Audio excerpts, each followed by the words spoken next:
So we would like to start with the conversation between PM Modi and PM Netanyahu. So can you elaborate what transpired between the two leaders? Well, Rishikesh, thank you very much for this interview. First of all, I would like to use this opportunity to extend our condolences to the people of India following the terrible disaster of the plane crash yesterday. Our hearts go to the victims, to their families, and we wish speedy recovery to the survivors. Our leaders indeed have talked. Our Prime Minister basically wanted to update Prime Minister Modi on the actions that Israel took in order to defend itself and giving a picture of why we have done that and what we are doing as we speak.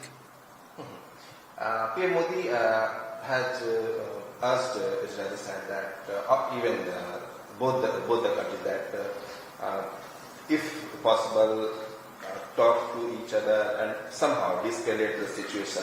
How do you see India's role in this area? Do you see India can mediate to de-escalate the situation? Well, we know that India has avenues of dialogue with both sides. India can indeed play a role. We are happy to have this sincere dialogue with India, which is our very good friend.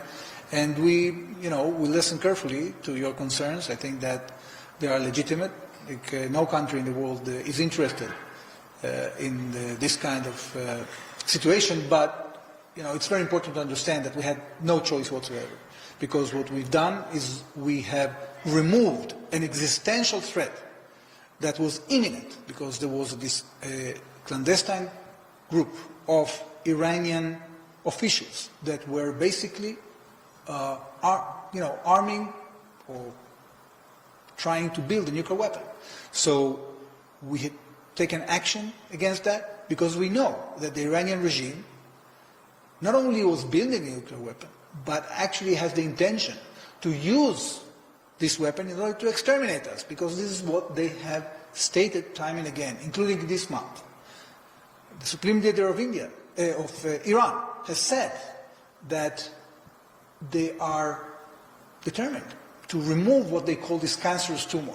So Israel had no choice. There was an imminent threat that we had to remove, and we have taken decisive action against their nuclear installations, against their ballistic missiles, because the ballistic missiles are the second track which they are using in order to exterminate us. They were planning to build 10,000 ballistic missiles in the next 3 years and 20,000 in the next 6 years. They have a huge arsenal which, compiled together, is as powerful as a nuclear bomb. And of course, they have been trying in the last 20 months to create this ring of fire against Israel and attack us from 7 fronts. So we had no choice but to act on this nuclear threat, and we are determined to finish the job. Last month, India had carried out a precision strike and preemptive strike as well against the terrorist camps inside Pakistan. Even India has destroyed some military installations as well. But PM Modi has said that this operation has been halted for a while. Similarly, do you think Israel has also carried out precision strike, killed several Iranian leaders? So, will Israel halt this operation, or will continue till all the nuclear installations or ballistic missiles completely destroyed inside Israel? Israel will continue this operation until we feel confident that Iran no longer poses a threat when it comes to the nuclear field. Iran has been cheating the international community.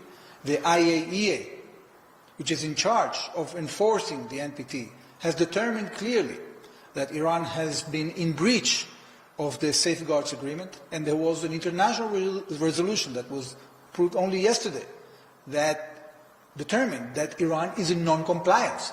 So Israel has to make sure that Iran won't have the capabilities to enrich uranium, and we are determined to achieve it either diplomatically or militarily. Unfortunately, the Iranians have been abusing the time they were given by President Trump to negotiate with a solution within 60 days. And as President Trump has said, on the 61st day, Israel attacked. So they hopefully will learn the lesson. I think that what they are doing is they are sequestrating the future of the Iranian people with whom we have no hostility whatsoever, and actually a very good tradition of cooperation in the past, are actually taken into a ride by this radical Islamic regime that is taking them from one bad place to the other. They have been investing tens of billions, even hundreds of billions of dollars to create this machinery of murder and aggression, and it's about time that they stop doing that and divert from this difficult course. The world has been trying to convince them for decades to stop this policy, but they haven't changed that. And therefore we had no choice but to take the measures that are needed in order to defend ourselves and remove the imminent threat of a creation of a nuclear bomb. Why has Israel spared 2 other nuclear facilities which Iran have? Will Israel target those 2 other facilities as well? At this point, I cannot comment on the operational plans of our defense forces. I cannot discard that possibility. We prefer that Iran will dismantle it itself. But as long as they are refusing to do that and continuing to attack Israel, you cannot discard that option. During this strike, Iran has lost its key military figures, as well as some scientists, nuclear scientists as well. How do you assess the loss Iran has faced, and how will it impact Iranian nuclear and military leadership? It's a good question. We don't necessarily know the answer for sure. What we did is to take out those who were part of this criminal plot and that were commanding the plans of Iran to eradicate the state of Israel and annihilate us. We won't agree to that. So those that are responsible for that plan of destruction have been taken out. We hope that those who have taken their place will learn the lesson and stop this course of action. US President Donald Trump has written a post on his social media and indicated that yes, he has actually green-lighted the operation, and he was a bit aware about this operation. Mm-hmm. So can you confirm that yes, that operation has been carried out with the support of US, and because in few hours PM Netanyahu will speak with Trump. What could be the next strategy? Well, first of all, yes, we are in complete sync with the United States, despite those who thought that we are not. This is an ongoing conversation that we are having with the Trump administration since they got elected, because the nuclear Iranian threat is an imminent threat not only for Israel, but for the world. And when Israel defends itself, by defending itself, actually it's solving a threat or solving a problem that the region had and the world had. And therefore, of course, it's a concern of the United States as well. And the two leaders are going to continue talking about that to see what are the best options going forward. Israel will take all the measures it needs in order to defend itself, and we are grateful to the United States for backing us up.